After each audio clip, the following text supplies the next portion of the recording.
Welcome to my view from the piano bench. We do this on Wednesday evenings here in my Joe Holt's Notes YouTube channel, in addition to Piano for My Friends on Thursday evening.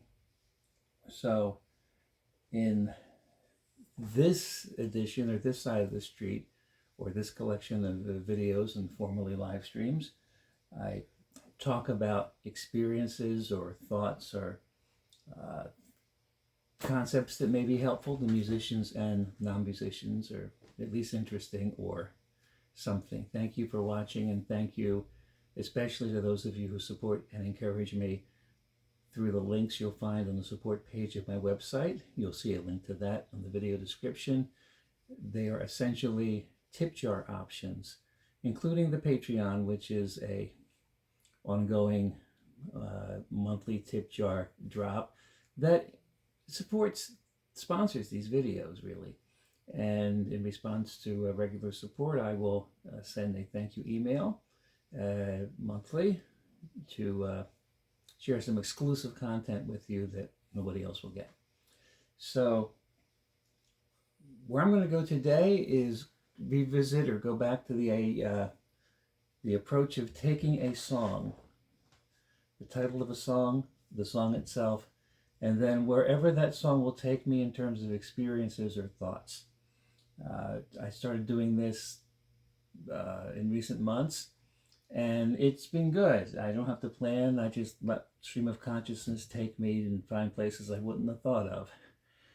And the song that will become the topic tonight is the Rodgers and Hammerstein tune, All the Things You Are. Beautiful standard, and I'm going to make a point about it right off the bat, which is, to me, it kind of straddles the line between Great American Songbook song and jazz standard that has been adopted by jazz musicians into their canon and into their vocabulary. And the vocabulary part is the important part here. So much so that the song itself, the lyrical meaning, the original presentation, which I don't even know what it is, has kind of gotten lost, and it's less about the lyrics than it's about the improvisational vessel it's become. I'm just going to go those directions and wherever else it goes. But let me play the tune first.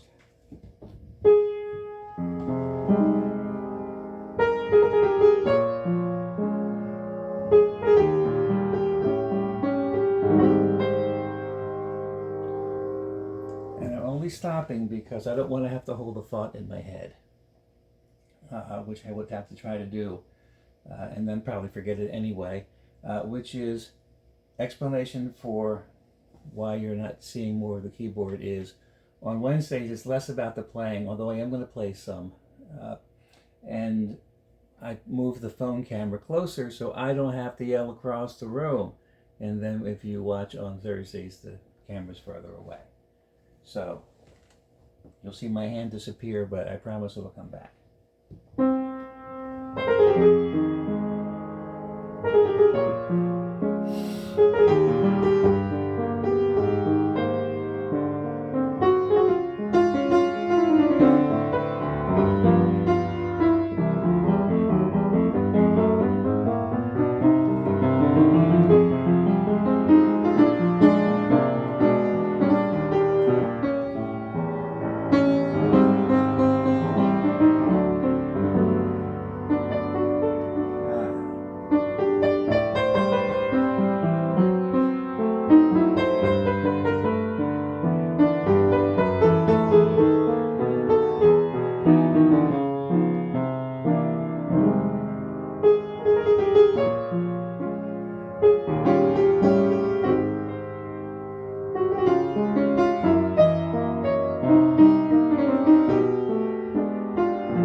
beautiful tune. If you hear jazz recordings of this tune, however, you're going to hear something potentially different stylistically. Often hard swinging and harmonically ratcheted up in the jazz vocabulary sense. And it's just become a vehicle that pretty much every jazz musician knows. And it's one of those tunes that I can call, being on the more traditional or classic side of the street, you know, on a gig with more contemporary players. And everybody will know the tune and everybody can kind of converge there, you know, because it's steeped in traditional vocabulary, but it also contains and points to the kind of building blocks of the contemporary jazz vocabulary. And maybe I'll try to actually talk about that a little bit. But what you'll hear, let me see. Yeah, see, I don't even play this, so.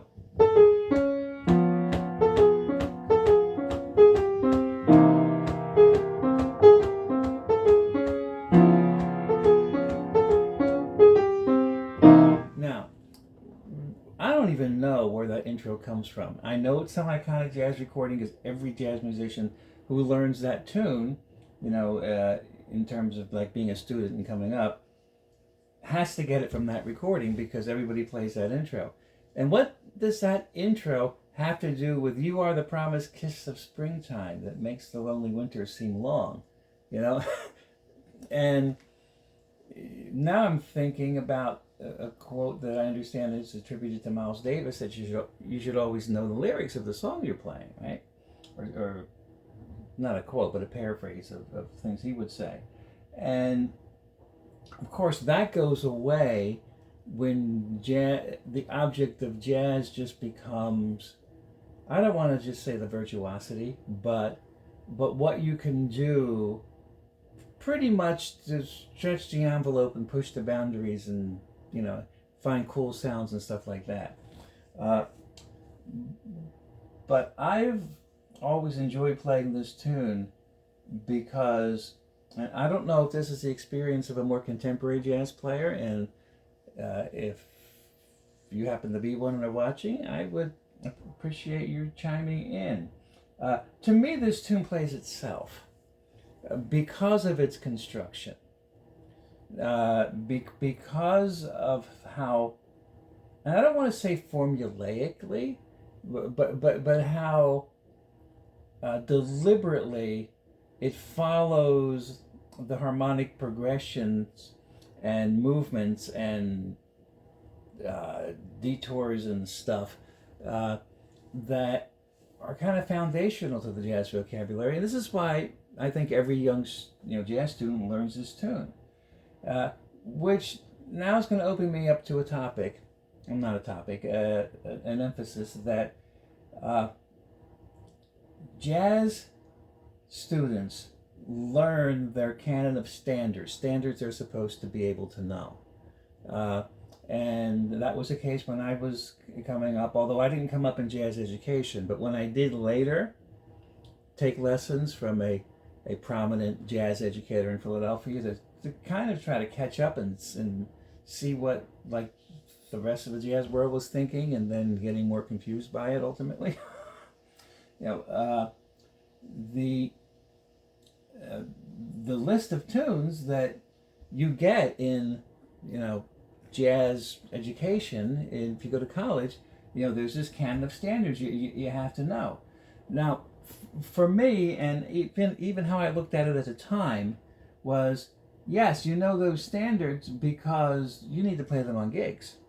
And that was part of it, for sure. In my mind, the major part of it. Maybe it was or wasn't in the minds of people who put that together, or jazz educators at the time. But to the extent that that list still exists, and I'm positive it does, it's not about that so much. It is, but when you're playing jazz standards on gigs, you're typically not playing songs that people remember from their first-hand experience anymore. Now I'm going to mix my music therapist hat my cultural analysis hat and the music. My hat's falling off my head. Anyhow,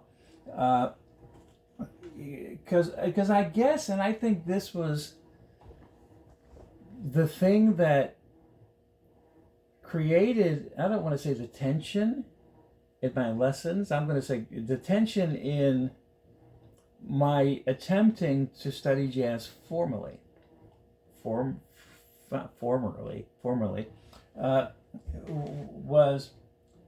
I can't separate my connection with the audience from what I'm doing.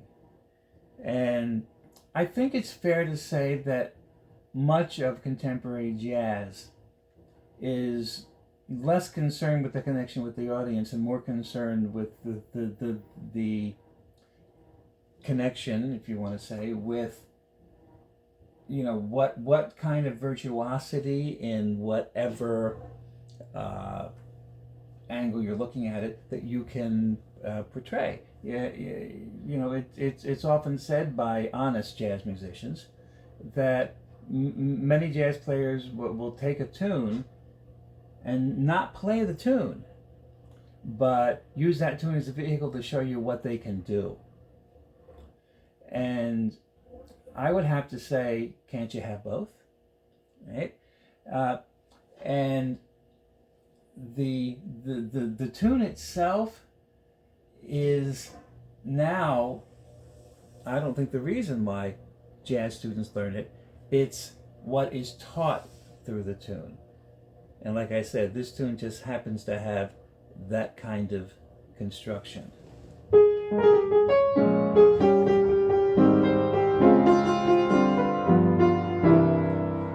Let me just take this much. So at the end of this long phrase,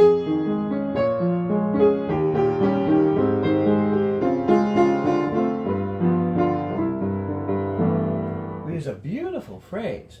It goes on in what we would say is a diatonic manner. It just stays with the scale that you're in. And then, could you hear what happened there?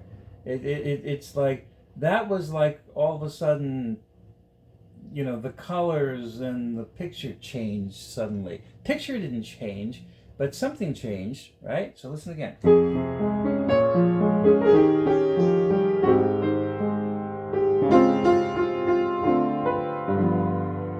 See? So what's happening there?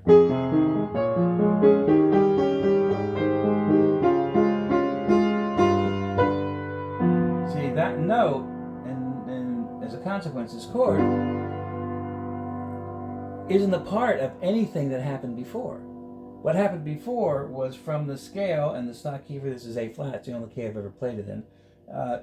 And every note you play is in the A flat scale.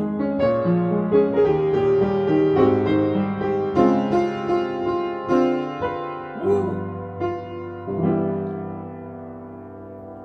Right? Now, that's not necessarily a jazz device. Until it becomes one by virtue of how that's done and what's going on. So let's approach this from a couple of angles. One, and some of you have heard me say this before, when I had my first actual true formal study as a classical pianist, which was in preparation for my audition for college as a piano major. Because I was honestly going to college because I was expected to. I really didn't, my heart wasn't in it in terms of being in school.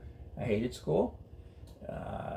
And majoring in music was, the only other thing I was interested in was bowling, and you can't major in that, right? So majoring in music, and thankfully, I'm really grateful for this, that at the time in the 1970s, the school I went to did not offer a jazz major. Very few schools did that. I'm very glad I was a classical major. And I, 6 months or less before my audition, my dad found a classical teacher for me, because the teacher I had was essentially like not entirely beginner teacher, but it wasn't an advanced kind of thing, and I stayed with him really until he passed away, and then I didn't have lessons. So I had a lot of catching up to do, and then the teacher that I had for the several months that I studied with her leading up to my audition, when she kind of understood the landscape, my own landscape, and understood me, she took a real interest in trying to catch me up with things that I hadn't been introduced to. And she also took an interest in helping me be a better musician in my improvising life, even though she didn't improvise. So, I've talked about like my PTSD and musicians, especially back in the 70s on the jazz side, who were very condescending and very demeaning to musicians who weren't hip. And there's a lot of attitude on the classical side as well, but not from this teacher, and it was beautiful. I'm very grateful to her.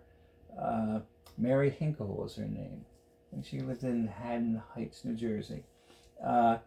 And one of the things that she pointed out to me is that, and she was doing this in terms of giving me something to think about when improvising. She said, the short phrases are typically not the most mature phrases. And I don't know if she did this at the time, she may have, but in my mind it takes me right to the words of a young child, a toddler, when they're learning to speak. They learn single words, they learn two words together, they can form, me want candy, then you start doing this. But then as they mature, right, so does their speech, right? And including like before they learn to read or write or anything like that, which is at least of necessity, which is another topic, they're putting together actual sentences, because they are hanging around, mature people who are speaking maturely, right? And those sentences are longer, right? So what Mary Hinkle said to me was that your phrases, not longer for the sake of longer, but longer in terms of saying something through that length. That's the mature phrase. That's the goal you're going to. Now, she didn't teach jazz, she wasn't an improviser, but that's like at the top of advice that you want to give an improviser. And when I'm in the position of teaching somebody jazz, that's an important thing that happens. Look at this phrase, and you said this, are you finished? How can you connect it to this? Right? And I'm bringing all that up because that's exactly what's going on here. Oops, I gotta remember how it goes now. This is an illustration of the two switches I have to flip when I talk and when I play. It's different parts of the brain, different procedures, and I have to sort of wait and think about it.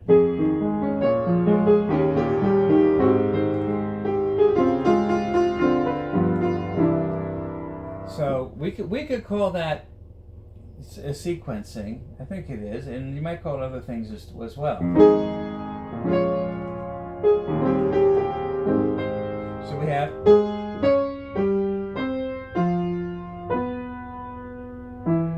So you have this, leap. Whoops. You can tell I didn't plan this out ahead. So I'm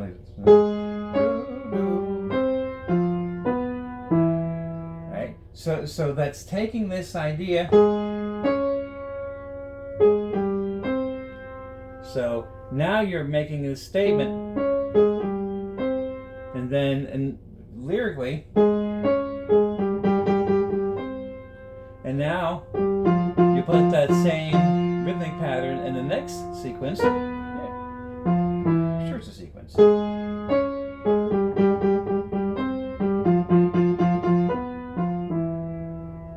So that's one phrase. That's not like me want, I hungry, boo boo hurt. You know, it's not these disconnected things. It's one. Blah.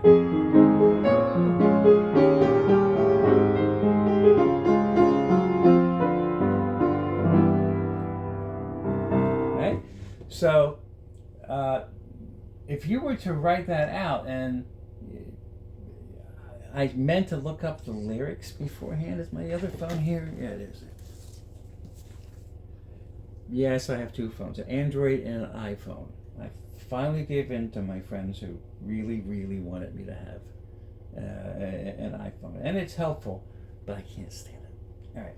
So anyway, I'm sure I can find on this phone the lyrics to All the Things You Are. All the things you are lyrics. So here we go. Da, da, da, da, da, da. You are the promised kiss of springtime that makes the lonely winters seem long. You are the breathless hush of evening that trembles on the brink of a lovely song. All right. Now, when we say phrase in music, we can equate that to sentences in English. Of course, there are phrases that you speak as well, but it's good to look at a phrase in a sentence as kind of equal. So I keep looking at the verse. I didn't even know the verse of this tune, but here we go. You are the promised kiss of springtime that makes the lonely winter seem long. Period. There's a sentence.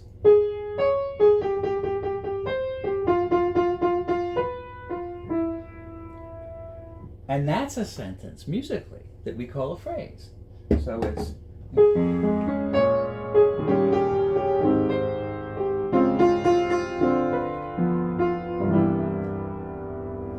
so if you play songs on the piano, and at least one person, you know who I'm talking to, and you play a song like this or any other song, you want the lyrics going on in your head because you want this, and you want.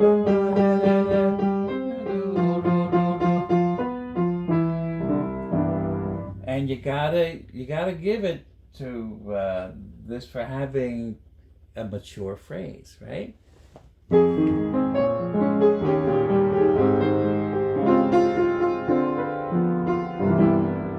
All right, so let me take a little detour from here and hopefully remember to come back to this and develop it further.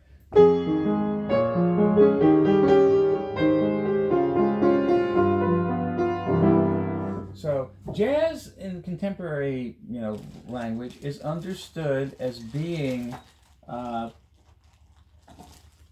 vocabulary that you analyze in terms of chords and corresponding scales. And we've talked about this. I spent so much of my formative time up until I studied jazz formally in my early mid-20s, not having that concept and just navigating my way around the harmony that the chords give you and the context of the tune and everything, that I couldn't go back and reinvent my wheel and do a chord scale thing. And I tried and tried and tried. I understand better now why. Because I'm always attached to the larger context of the tune. So I'm always pulled away from any thought about what works with this chord, or what works with this chord, or what works with this chord, or this chord, or this chord, or this chord. So how many chords is that? 1, 2, 3, 4, 5, 6, 7. Well, so if you want to have a mature phrase in your improvising,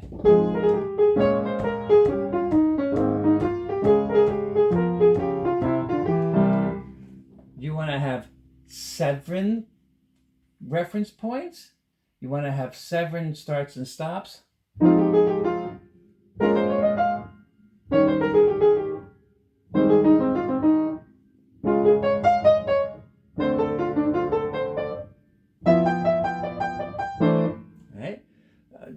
Or do you want to do what the lyrics are doing, which is moving forward, never drawing attention to anything but the larger context that it's unfolding before you? So if you haven't heard this before, these words, you're kind of hanging on to them because they're all connected to each other, and the meaning of each word is unique to the context which the words create, which is being unfolded as you hear it, right? And I'm not going to sing, sorry. No, I'd say sorry if I did sing. You are the promised kiss of springtime that makes the lonely winter seem long, right? So none of those words are places where you want to stop and smell the flowers, because the painting of the flower are those words. So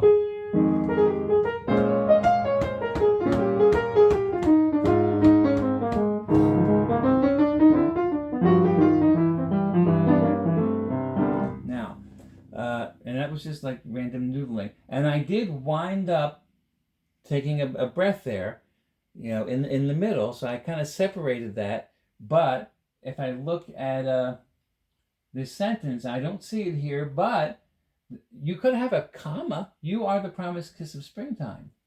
Breathe. That makes the lonely winter seem long. Or you could say, you are the promised kiss of springtime that makes the lonely winter seem long. Now you're getting into the weeds of phrasing, which is applicable on the classical side or the jazz side. Because really, music is music, right? Yeah, I won't go that direction. But I need to remember defining myself.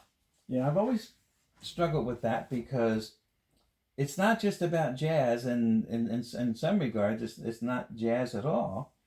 I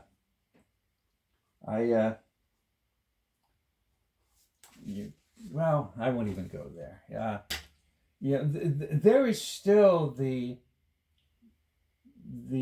what I call listening or judging with a scorecard in contemporary jazz, and that's much less of an issue than it was when I was coming up, and would get severe condescension for, oh, you don't do this, you're not hip. I recently worked with a musician, very very, very contemporary player, and very, very nice to me and everything, but I could just and I'm sensitive to it, so I kind of know what it smells like. I could kind of just get the what he would think is like, the guy's not hip, the guy's, whatever. And why am I going there? There was a reason. So let's stop, because that was a detour and not necessary. So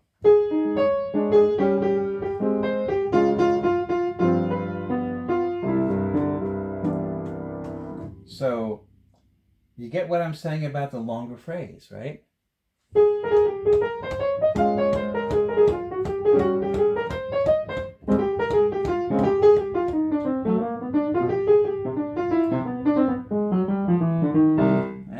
Now, look what happens though. You are the promised kiss of springtime that makes the lonely winter seem long. What a sentence. But now it's followed up with another sentence that's a continuation.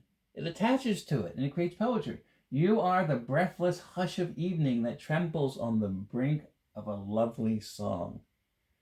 And what does the melody do? Well, here's the first phrase.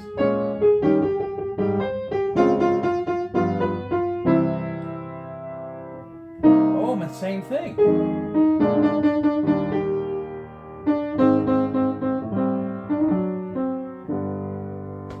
Okay.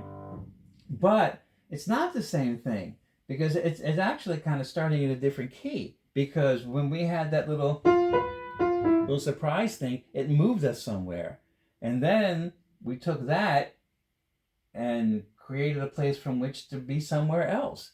So now when you listen to this tune, and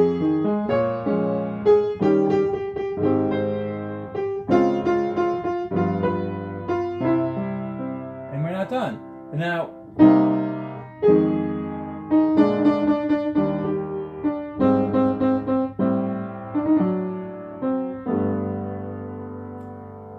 So you could say really that, ideally, like the target thing, not the target thing, the thing, one thing to keep in mind is that your phrase, even if it might not be a single phrase, because it's not a single sentence at this point, is actually speaking over that whole thing, just like those words are all tied together. So now what you're improvising.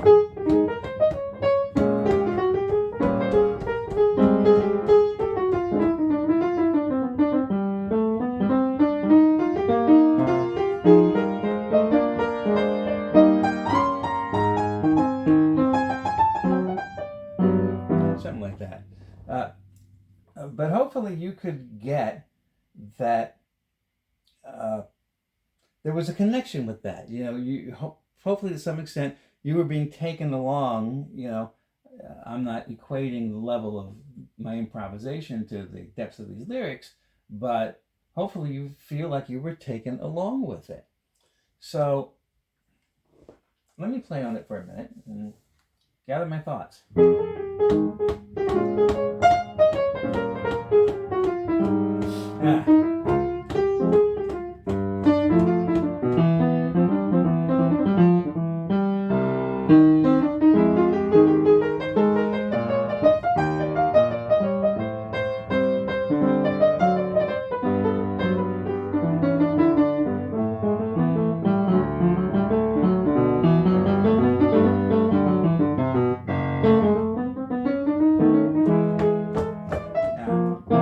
Okay. So much for my thought. So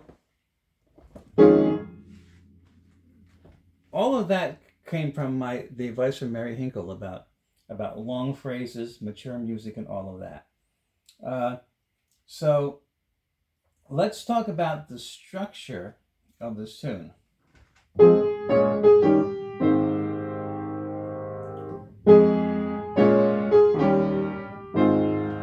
right. In Great American Songbook, American music thing.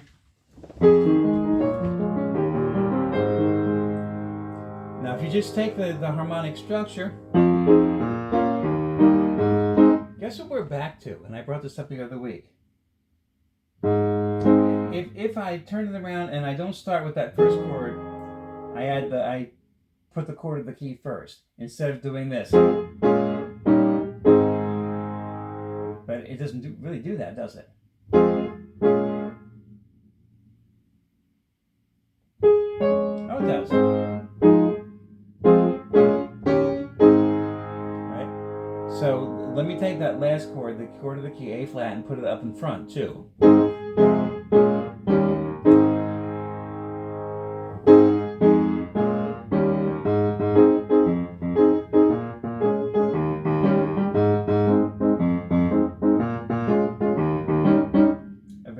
On Heart and Soul. Again? Well, see, that's a foundational, 6-2-5-1. Did I just ruin all the things you are?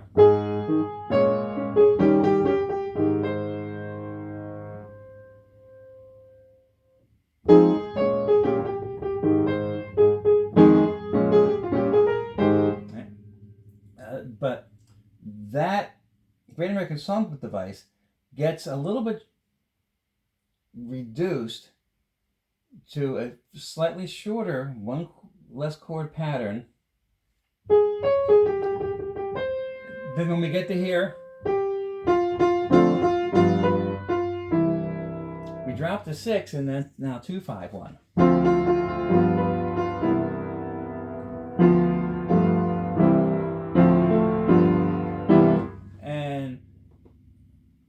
That's what every jazz student learns first. 2-5-1, right? 2-5-1 as opposed to 1-4-5 or 4-5-1, which would be like, country music. What separates jazz from country music? It's a starting point, or folk music, of the foundational progression that you build from. I'm going to get too wonky. I'm going to stop. But 2-5-1. learned to voice it. And the bebop guys, Charlie Parker and Dizzy Gillespie et al., seize on that, on the 251, and then they built this whole vocabulary structure around 251s and being virtuosic about it. And then everything in contemporary jazz came from that. And there is, because it's been many, many years and generations and stuff since bebop was founded and the contemporary jazz vocabulary happened, which happens to coincide or be a part of the Great American Songbook vocabulary that came before it, but it's not the same. It takes it and laser focuses it on something in order to be able now to build a new structure from it. So this is that intersection I was talking about at the beginning, where this song is a bullseye in jazz education because of how it's constructed, because this is the first thing you learn, and 2/5s are giant, the foundation of bebop. And I saw a video not long ago, Christian McBride doing a little educational thing, the bass player, and saying, the bebop vocabulary, and when a musician says bebop vocabulary, this is what they're talking about, 2/5 bass stuff. He says, that's still the foundational vocabulary of jazz. Like the young students want to say, we don't need that anymore, that's not relevant. And Christian McBride and many others would say it's entirely relevant. It's the foundation of what comes thereafter.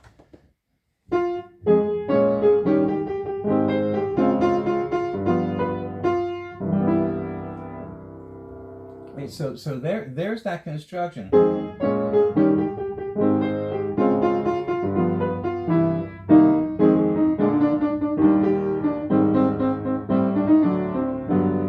So within that, you have this bunch of 2/5s, and one of the phrases would have the 6 and one wouldn't, but in any case, 2/5, 1, 2/5, 1, 2 different keys, 2/5, 1, 2/5. Okay, so you have 4 different keys while you're in the key of A flat still, but 4 different scale configurations of 2/5, 1. So that is like jazz pedagogy gold, right? And so this, Satin Doll, Stella by Starlight, tunes like that are, part of the general culture vocabulary, especially like a tune like All the Things You Are. There Will Never Be Another You is another one that's in the real book, so students learn it. Which is a nice ballad, love song.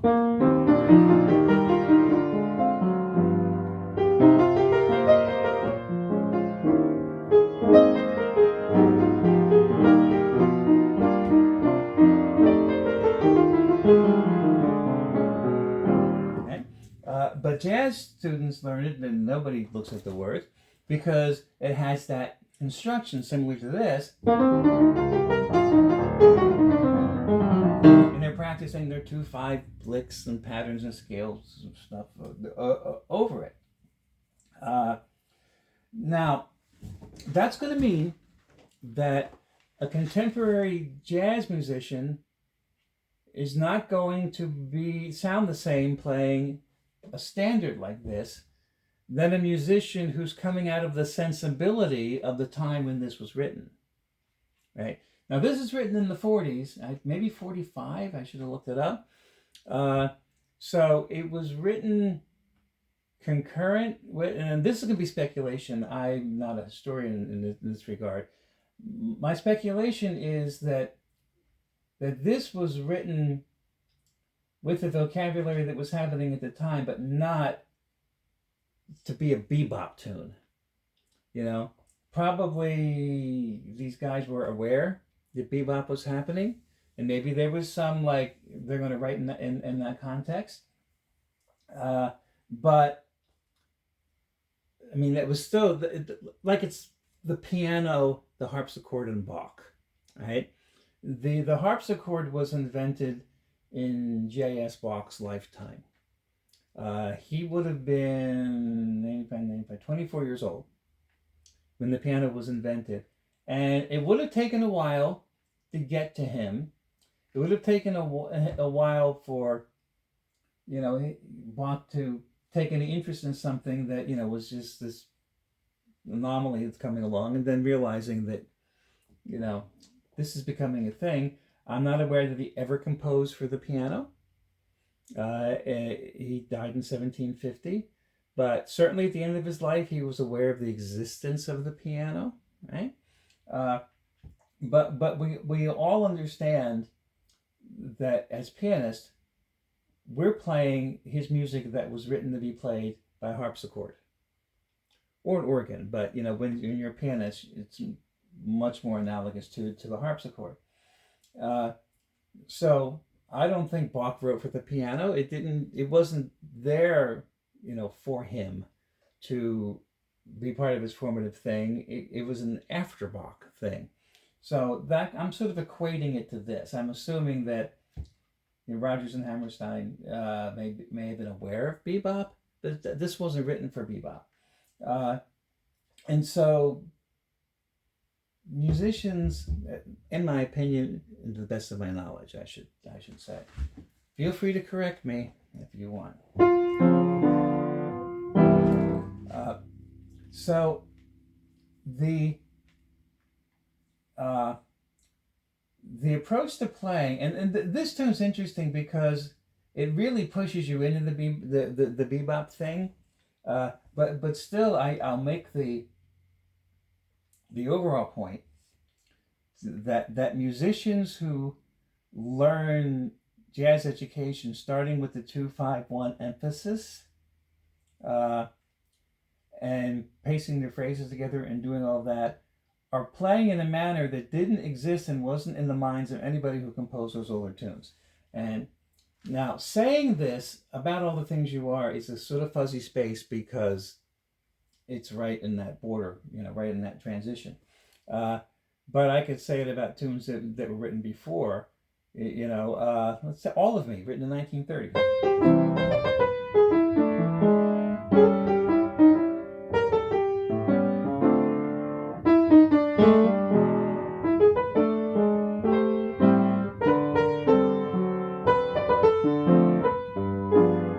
Lots of 2-5s that you can create in All of Me. And guarantee you, when a jazz student plays All of Me, they're not in the mindset of 1930s. They're in the mindset of bebop and beyond. So it's an interesting thing. Now, I'm also going to point out, for what it's worth, better or worse, that my improvisation is very diatonic tonal inside. Because when you talk about chord scale relationships, that you play with certain scales, with certain chords, that actually becomes a rabbit hole that jazz education just seems to figure out how to keep going deeper and deeper and expansive. Because contemporary jazz is all about the harmonic vocabulary and how much cool stuff you can do. I won't say how hip you are anymore, because I think that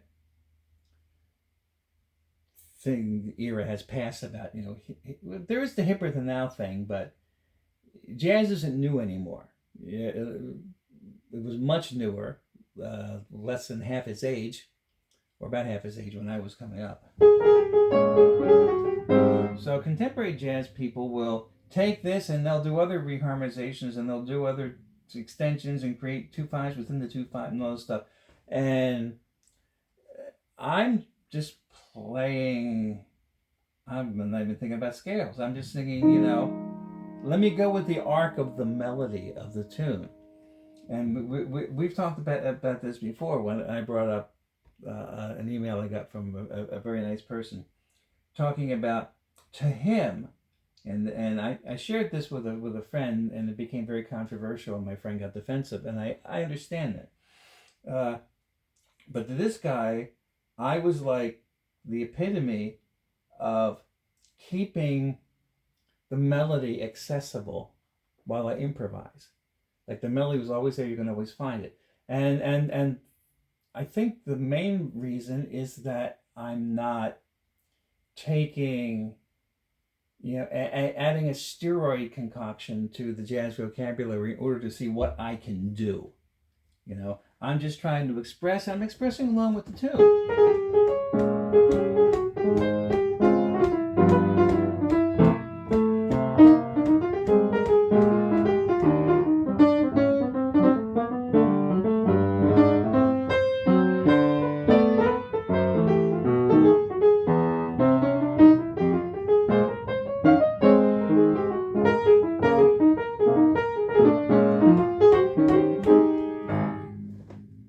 Now, there's a slight bit of potential contradiction there because I wound up slicing the meter in half of the tune, but I followed the progression, and you could follow it, I'm sure.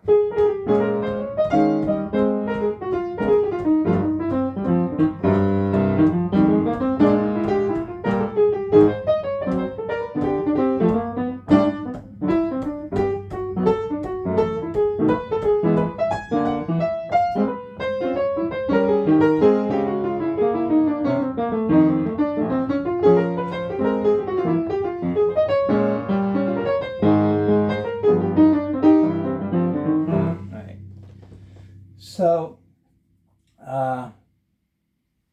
I kind of can sound like a bebop player when I play this.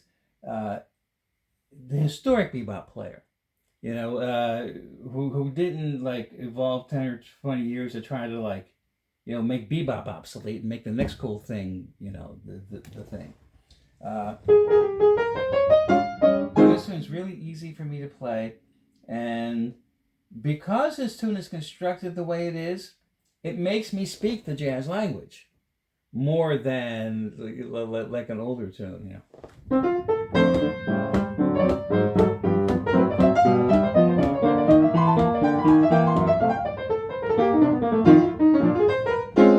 Yeah, that's a bad example.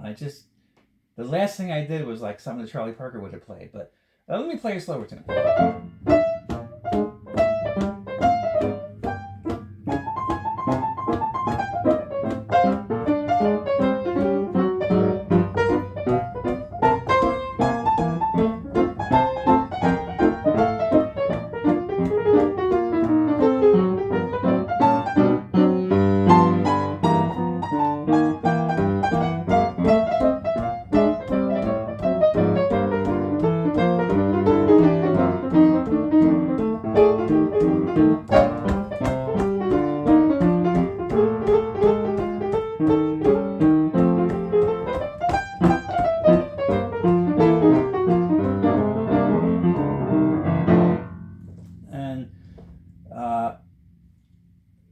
And that's kind of me. It's this amalgam of old and new-ish.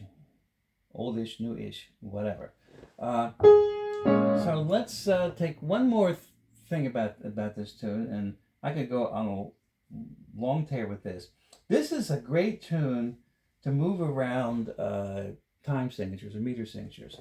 It's written for 1, 2, 3, 4, 1, 2, 3, 4, 1, 2, 3, 4, 1, 2,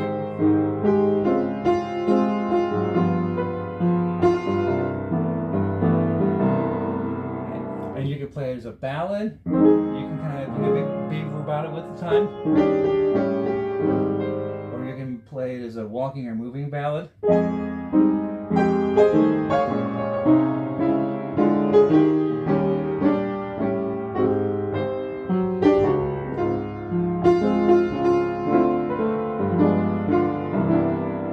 And you wouldn't want to go beyond that if you were, I'm going to take that back. I was going to say you wouldn't want to go beyond that if you are wanting to tie yourself to the lyrics. But you could play it, let's say it's a bossa nova, or bossa nova-ish.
course, you can swing it. You can be, like the jazz guys who just play as an up-tempo burner.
The way that tune's constructed is like a perfect vehicle to do like the Baroque-ish polyphonic stuff, which that's a whole nother subject. Harmony as polyphony. I've got to write down ideas. Harmony, because I got all these ideas and I never write them down. Polyphony, a story of my life, right? And then years ago, a friend, a bass player I used to play with a lot at the time, I recently got back in touch with him, Robert Campbell, Philadelphia area. He said, play it in 3/4.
So, what a cool tune.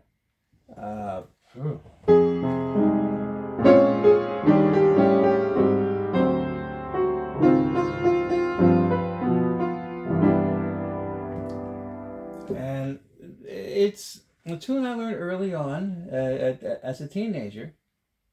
And I learned it not the typical way I would learn something. I learned it by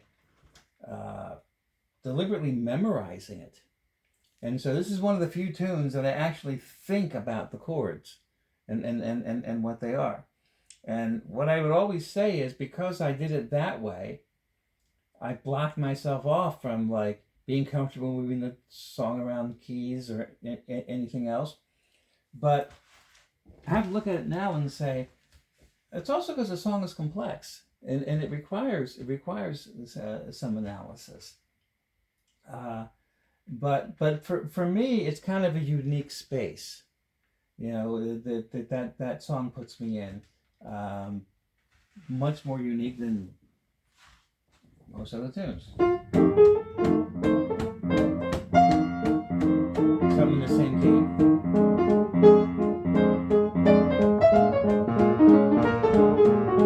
The only thing that these two songs share is the key in this case.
comes out of me. It's all the same stuff, but and it's subtle to listen to, I think. But I think you might hear how all the things you are pulls me a little bit in a different way. But I am who I am, and we all are who we are. And one of the things about me is that I create clutter everywhere I go. A really nice quote about me that says, Joe touches lives wherever he goes. Yeah, I really appreciate it. But Joe also creates clutter wherever he goes. And Joe also enjoys his routines because it kind of keeps him focused and tells him what to do. Otherwise, I'm like, huh, what, who? So we're still doing these post-pandemic. Very few people are post-pandemic, but there's a small little contingent of folks, and very possibly one of them, who encourage me to keep this going. And I know you listen and you respond to me and correspond with me, and it's not something with a giant reach. I wouldn't expect it to be, but I love that I can continue doing it. So thanks for being here. Thanks for supporting, whatever that means. Just showing up is supporting as well. And if we can cross paths at a live event one time in the future, or many times, or all the time, that would be great. All right, I think I've run myself into hopefully not the ground yet. So thank you so much. I'll see you tomorrow night for Piano for My Friends.